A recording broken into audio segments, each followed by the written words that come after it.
I was born in Singapore. I've got parents with Indian origin. My father comes from India, my mother from Malaysia. But we grew up in Singapore, and I've got 4 siblings.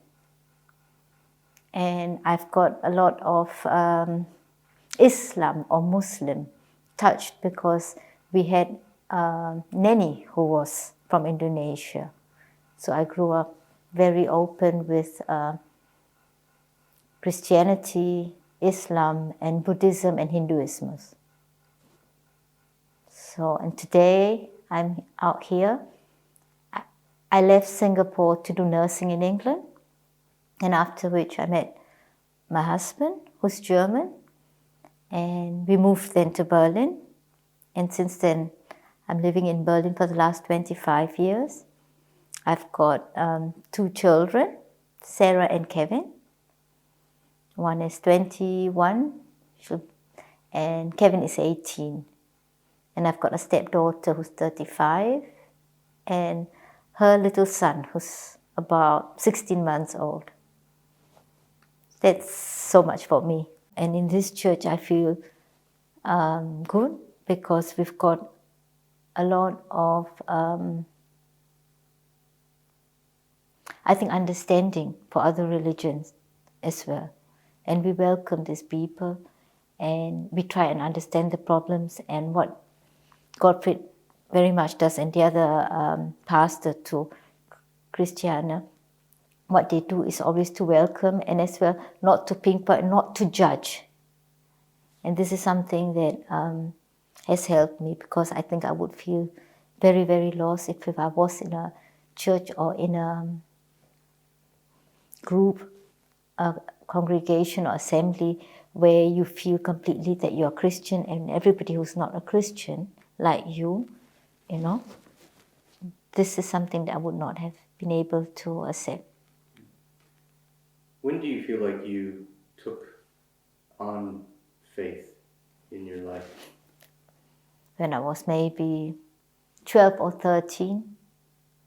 That's when after I got confirmed and all that, because I started reading more about it, like what I said. I wanted to find out about the religions, and I wanted to find out as well what Catholic was and what Protestant was and everything. So that's when I started realizing that actually I've got a religion. I had this feeling within myself that I could talk to God. If I could not talk to anybody else, or if I'm sad or I'm happy or whatever, I could always talk to him. That's when I realized that I had a kind of it was a kind of a binding relationship. That's when I started. What was the first time in your life you felt like you had to rely upon God? Chose to rely upon God? Chose to rely.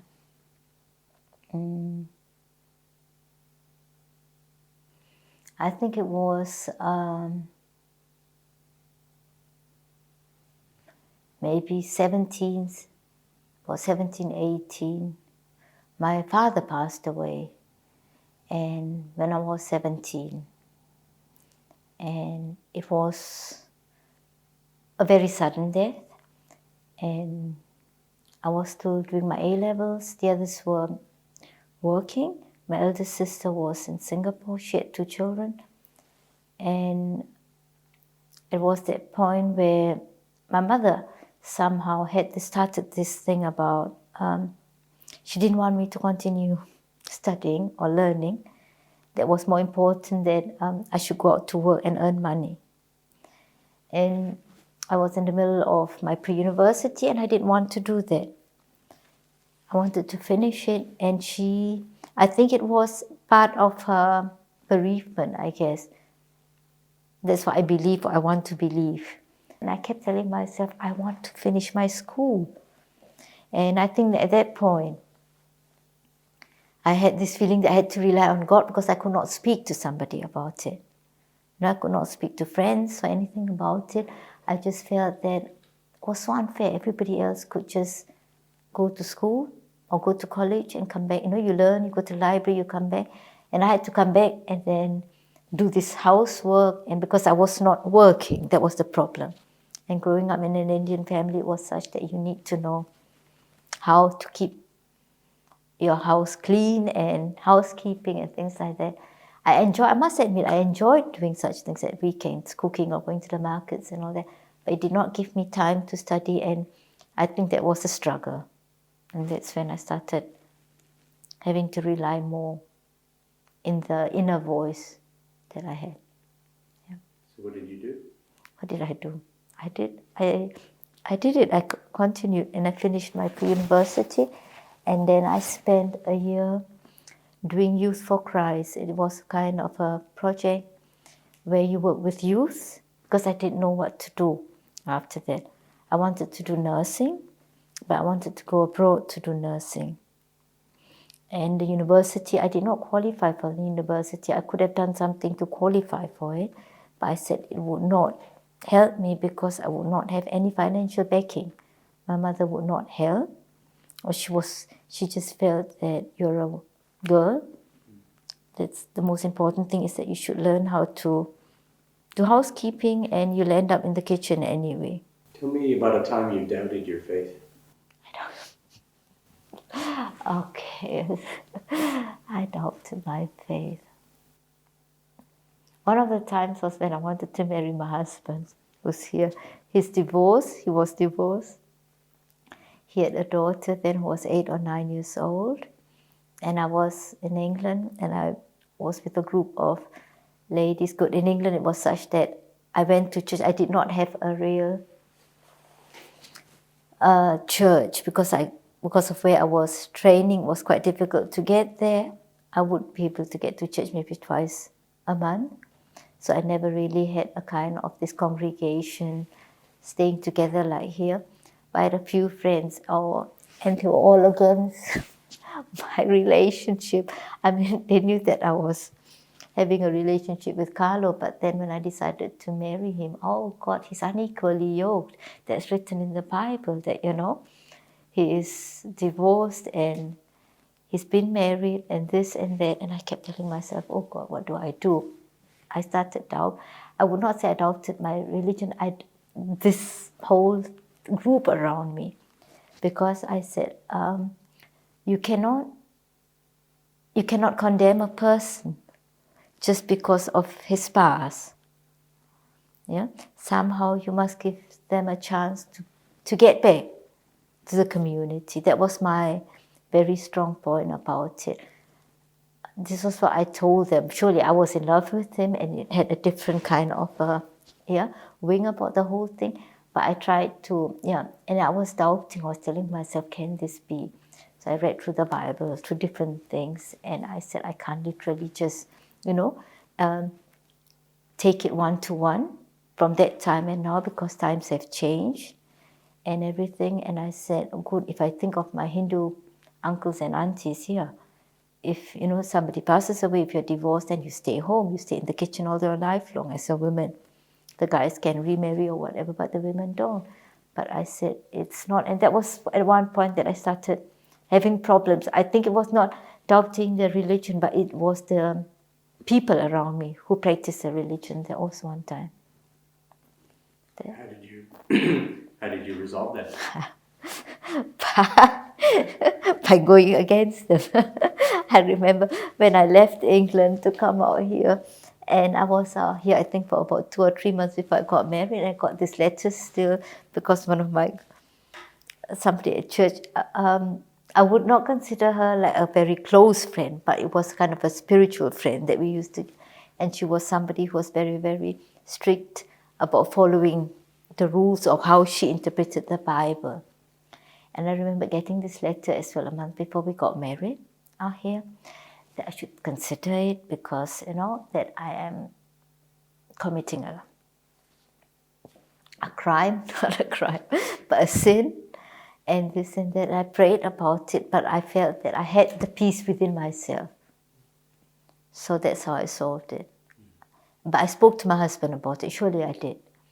We spoke about it because Carlo was not a believing Christian. After his divorce, he was quite torn between church and everything. Surely it was the main part of the divorce was his fault. But it does not matter. It just meant that in the end, being there where he was, and he left the church and all that because he felt that he did not get the support from church, and that's how I solved it. And we got married, but we didn't get married in a church because Carlo was not ready to get married in a church. So what we did was, I told him that for me it was just important that I got a blessing, that he comes with me after we get married in a registry or something at some point, that I could go to church with him and we don't have to stand in front of a priest. That it's just for me to just say a prayer for myself and for him, and that was it, and that's what we did. So that's, I guess, how I resolved my doubt. What are you most grateful for? Oh, many things. Most grateful. I think I'm most grateful for my children. Because through this experience of being able to have them, to be a mother, I've learned a lot. It's been a learning process. It's been a process where God has given me lots of time, understanding, to learn patience, this was something that's very strong as well, to be able to be more tolerant.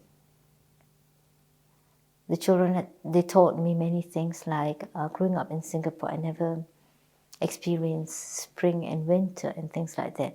But having these children and having to go with them slowly to every pace of it, it was a kind of a learning process for me as well. And to look at it through the eyes of the children, because they're so innocent. They don't see the dangers. They don't even have all these prejudices that I grew up having. And that's why. What's your greatest wish? My greatest wish. Oh, my greatest wish. My greatest wish would be that religion will unite all the people instead of segregating us. That's my greatest wish, no matter what religion is. Do you have a message? Or is that your message? That's my message. Yeah, that's part of my message. And my message would be, it's important to trust, to love, and to understand prejudices or try to break them, to know where it comes from, and to kind of deny it if possible. When people see your picture, yeah, what do you want them to know about you? I met Kumari, I was in Berlin, and... Yeah, and that I am what my daughter would say. My daughter has always said she does not want to be a citizen of a country.